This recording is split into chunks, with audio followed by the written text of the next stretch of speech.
Chapter 19. Not So Sweet Secret. Just as I thought, my mother smiles when she sees Albert, Keisha, and me walk into Peterson's. She seats us in a booth right in the middle of the restaurant and takes our order. Keisha sits next to me, and Albert fills a good part of the seat from across us. "So," Keisha began, "thanks for inviting us for ice cream." "You're welcome." "Must be cool to come here every day," she says. "Is the ice cream free?" Albert asks. "My mom doesn't let me have ice cream more than once a week, and it isn't free, but we get it for half off, I think," I tell them. Albert fidgets a bit. "So, do either of you ever miss Mrs. Hall?" "Our old teacher, Mrs. Hall?" I say. "She was okay, but I like Mr. Daniels way more. He's nice." "He is," Keisha says. "Goofy, but in a good way." "Yeah," I say. "I do not think he is a trusting person," Albert says. "Mr. Daniels?" I ask. Albert rubs his palms on the top of his jeans. "He inquired about my bruises. I think he hypothesized that they came from my parents. Then I had to speak to the school psychologist." He shifts in his seat. "My parents rescue insects and arachnids from our home, taking them outside rather than killing them. It's illogical for my parents to save spiders and hit their own son." I look over at Keisha, hoping she knows what to say. She doesn't. I take a deep breath. "Well, Albert, even I wonder where all those bruises come from." His voice is quiet, like a boy, not a robot version of one. "There's a group of boys. I meet them many days after school." "You meet them?" Keisha asks. "Well, no," he said. "They meet me." "I'm sorry," I say. He nods once and then stares at the floor. "Can you tell anyone?" I ask. Albert shrugs. "Well, do you at least hit them back?" Keisha asks. "I don't believe in violence, and anyway, it seems to me that the big kids would get blame in the fight.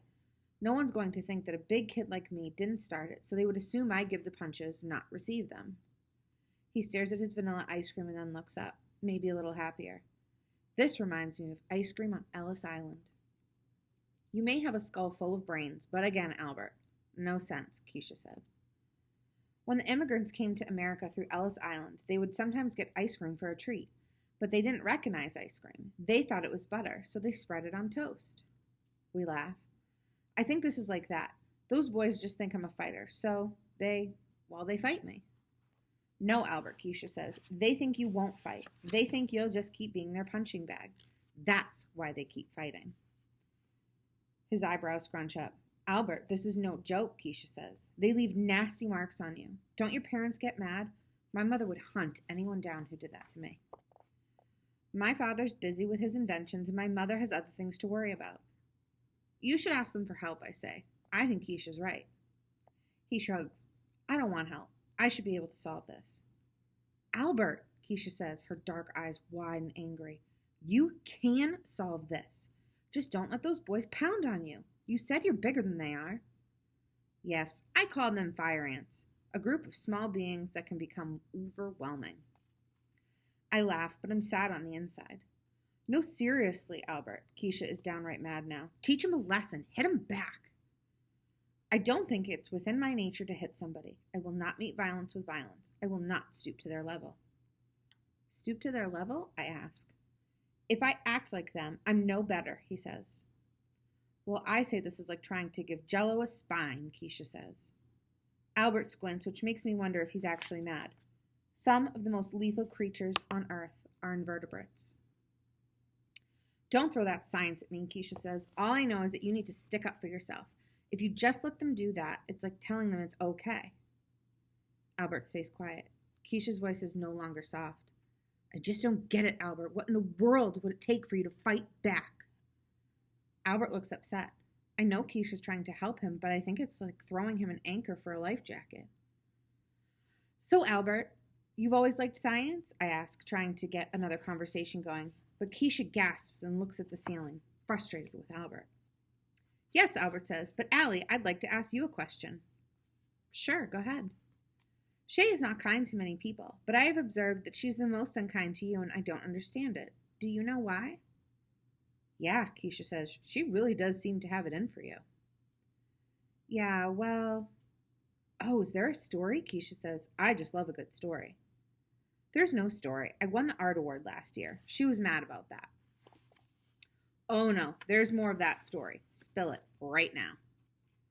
Let's just say she holds grudges. Spill it. Use the word grudges, and there's got to be a really good story. Well, on my second day here last year, I bought a bag of I bought a bag of cheese crackers at lunch. I was assigned to sit next to her, which she wasn't so happy about.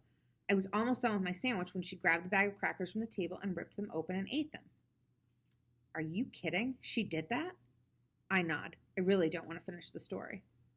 She is unbelievable, Keisha says, shaking her head. Anyway, I kind of had this habit of doing things without thinking. Well, I paused. I used it to do even more than I do now. So when she took a piece of cake out of her lunchbox, I reached over, sunk my fingernails through the frosting, grabbed a hunk, and stuffed it in my mouth. Keisha hangs over the table laughing while Albert looks like I struck him with a pan. You did that? He asks, wide-eyed. Yeah, and then I don't really want to tell the rest of this. Well, I licked the frosting off my fingers and I asked, so how did you like that? I cringe when I think of Shay's face. Total surprise, followed by looking at me like I was a disease on 2 feet. And somehow, deep down, I knew I'd pay for that forever. But Keisha's still laughing. That's the best. More people ought to put that girl in her place. She walks all over everybody. I kind of think out loud. She thought I was a freak. She deserved it, just taking her food like that. Are you kidding? Well, the thing is, I say, and then I stop because I can't quite push out the rest. I was mad that she'd eaten my crackers, but when lunch was over, I reached into my jacket pocket and found mine. Keisha laughs loud and long while Albert raises his eyebrows. Wait, Albert says, she didn't actually eat yours? I shake my head. So she thinks you grabbed her hunk of cake for no reason? Keisha asks. Yeah, kinda. Yeah. Keisha's laugh gets even louder just as my mother is looking across the restaurant, giving me that look. Keisha leans against me and says, okay, I admit it. That's the best story I've ever heard. Chapter 20. Is this a good thing? I hear the front door slam and Travis calls for me. He sounds happy. I mean, really happy. He appears in the doorway of my room. Guess what? What? I ask, but he doesn't answer. He just stands there with a big, dumb grin on his face. And then I notice what he has in his hands and I jump up. You got it? Really? He still doesn't answer. He just shakes the keys like a baby rattle. So we run outside, sitting there at the curb is a surprise, but not the kind of surprise I hope for. I know it doesn't look like much, but he's wrong. It looks like a lot. It's enormous and bright green. I mean, seriously, it's like a pickle with tires. No, I say, it's cool. You can't lie to me, Squirt. I know you too well. Why are there lines on it? I ask, leaning in. Oh, well, I guess the guy that had the car painted it with a brush instead of a spray gun. I'll have to sand that out. And strip the chrome on the sides. But the engine is good. It's going to fly. The only way this thing is going to fly is if he straps it to a giant balloon. A sketchbook picture is already drawing itself in my head. And there are no computers in this old car. Just a man and his machine. I look up. Is that really a good thing? He shoves me a little. You'll love it when I can take us places. To the beach, Six Flags. I look up quick. Really? Wherever you want to go, Squirt. I had never imagined that his car would be our car, that he would take me places. You want to take it out now with me? Sure. Am I pushing or pulling? You're going to be sorry you dissed this beauty. I'm telling you, you've got to be loyal to your car. Travis, you do know it's only a car, right? Only a car, he asks. Only a car? He runs to the other side and slides in. He unlocks the door for me and I get in too. It's a big bench seat. The Walking Liberty $50 hangs from his rearview mirror. It makes me feel like Dad and Grandpa are here with us. When he turns on the engine, it sounds like a giant bad cough. We head up Farmington Avenue past St. Thomas Church. It had been raining all morning and now it starts again. Big raindrops fall in the windshield like bombs. Travis says a bad word, pulls over, and grabs a silver spring and a piece of wet rope from the glove compartment. What are you doing? He jumps out in the rain, grabbing the windshield wiper on my side, connecting it to something at the bottom of the window with the spring. Then he ties that wiper to the second wiper and throws the rope through his window and jumps in, laughing, dripping wet. What the heck are you doing? I ask. 3 hours, he says. What are you talking about? 3 hours after this thing was registered this morning, the wiper motor went. So I went by the hardware store and rigged this up. Watch. With his left arm, he pulls the rope and the wipers clear the window of water. When he lets go, the spring yanks them back down, slapping the bottom of the window. Hey, I thought you said you were a genius, I joke. I am. All geniuses deal with bugs in the system. Isn't that more like what anteaters do? Hilarious, he says. Isn't it a little hard to drive and do that? You're right, Squirt. You can do the wipers, he says, throwing the rope into the back seat. Climb over and sit behind me. Okay, I say, climbing over the seat. I give the rope a pull and then let it go, and the wipers slap up and down. It's kind of fun to see the wipers clear the window, make the blurry clear. And I think about what a great drawing this will be later, and I'm happy for the weird pickle-colored car. Wow, this is fun. And hard, I tell Travis. My arm's getting tired. He watches me in the rearview mirror and laughs. I laugh too, and it makes me pull the rope even harder. We pull up to a red light, and Travis tells me to look at the face of the lady riding in the car next to us, and I do. She looks shocked, and I think her expression is the funniest thing I've ever seen. Until I see Shay sitting next to her. As soon as Mr. Daniels steps into the hallway to talk to another teacher, Shay says in her "I'm being loud on purpose so everyone can hear me" voice, "So, Jessica, yesterday I saw that Allie was riding this disgusting green-colored car that I can't believe was even allowed on the road. Allie had to pull a rope to even get the windshield wipers to work." "You must be joking," Jessica says. "Allie, what junkyard did you find that heap in?" Jessica laughs like she's supposed to. I try to ignore them. My mom has always said you just ignore mean people because they're only trying to get a rise out of you. I mean, what kind of loser would have a car like that? Probably the only thing your mother can afford. Finally, I can't take it. It's my brother Travis's car, and it's not a loser car. "Oh no, it's a loser car, all right. I guess that makes your brother Travis a loser." They laugh. "I didn't think there could be a bigger loser than you, Allie, but I guess I was wrong," Shay says. "Shut up," I say to Shay just as Mr. Daniels walks back in. "You're the losers, not him. You." "Allie," Mr. Daniels calls. "Come here, please."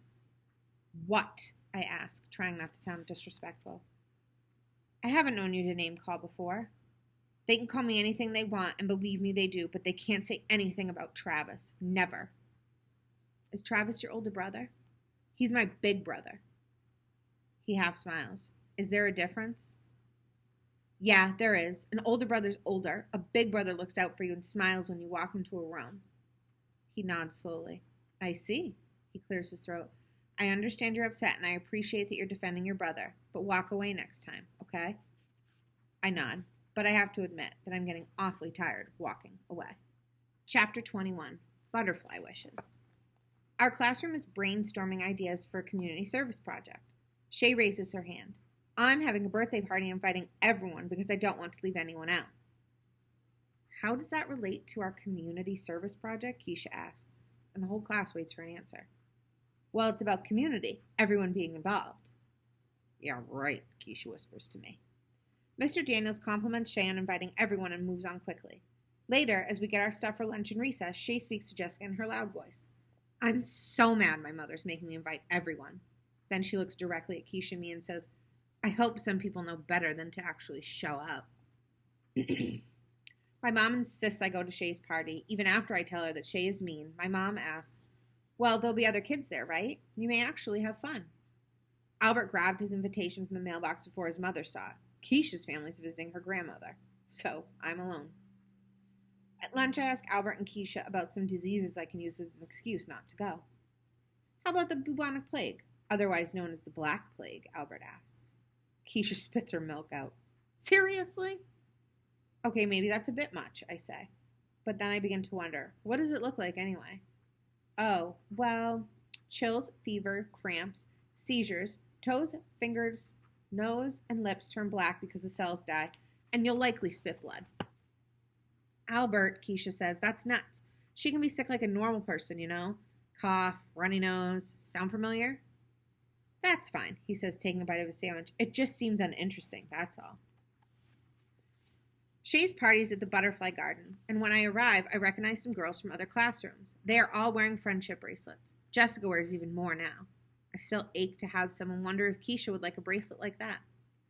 Soon, we are lined up and brought into the main Butterfly Garden, which is a clear plastic tent set up inside a bigger room. The tent is filled with plants and flowers, and flying around are tons of butterflies. People stand there as the butterflies land on them, and you can feel how happy people are by just watching their eyes. Before we enter the tent, a lady talks to us about the butterflies. She tells us about their patterns and to look for ones with a giant dot on each wing. These are adaptations to scare other animals into thinking they are eyes, so other animals will think they're bigger and more dangerous and leave them alone. I wish I could do this with Shay, and that Albert could do it with those boys. She reminds us not to grab any butterflies because they are injured easily. We are supposed to stand and let them come to us. Then the lady points to me and says, "They'll love your orange shirt." She's right. The butterflies do come to me. Their colors and patterns make me wonder why I haven't been drawing butterflies. They don't fly like birds. Instead, they kind of fly all over the place. Makes me wonder if I'm part butterfly.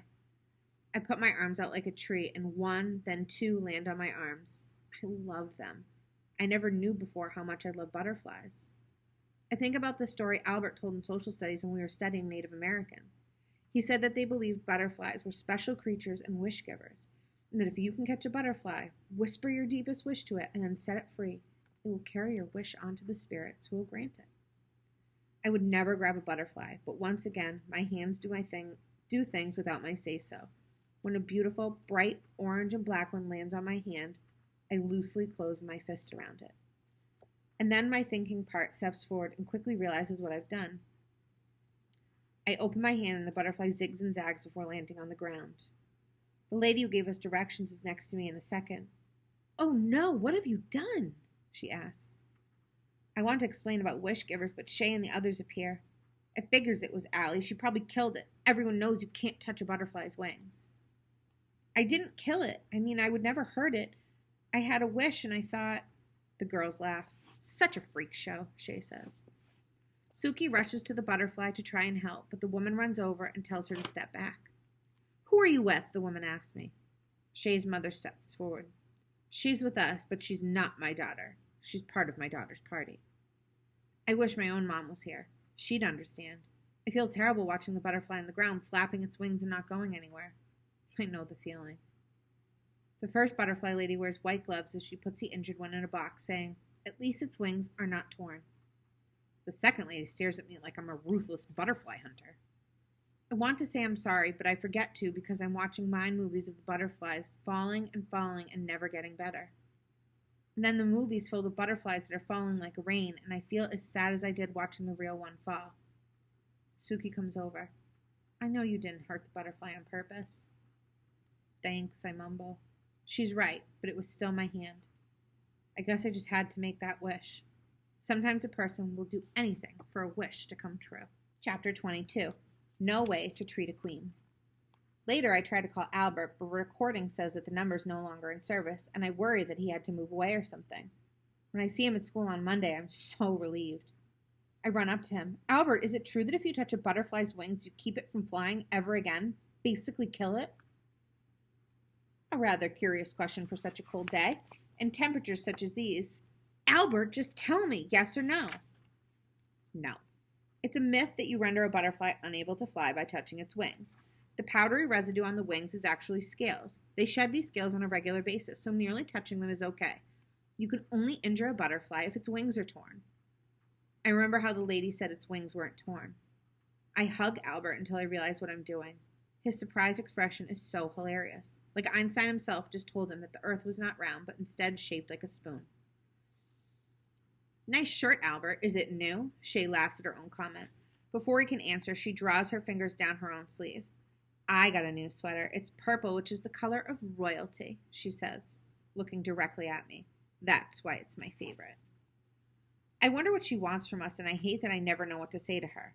I come up with great comebacks to her the next morning, hunched over a bowl of cereal. "Indeed, purple is the color of royalty," Albert tells Shay. Yes, it is." Her voice is sing-songy and makes me wish she'd go eat paste. "You two are just so uncouth," she says to me. I bet Allie doesn't even know what the word uncouth even means. Do you? "Well, I know what uncouth means," Albert says. "I know something else, too. Only an uncouth person would wear snail snot." She looks at us like we're wearing it. You say purple is the color of royals," he says. "They only wore purple because it was the most difficult and expensive color to make. In medieval times, they needed to collect 3,000 snails to have enough slime to make one cloak. So good for you. I'd prefer beige. He turns to me. What about you, Allie? Slime or beige? Oh, I'd have to go for beige. I try not to smile as much as I want to, and I try to keep my voice from sounding as happy as it is, because the look on Shay's face when she looks down at her new sweater, like it's actually covered in snail slime, is pretty unforgettable.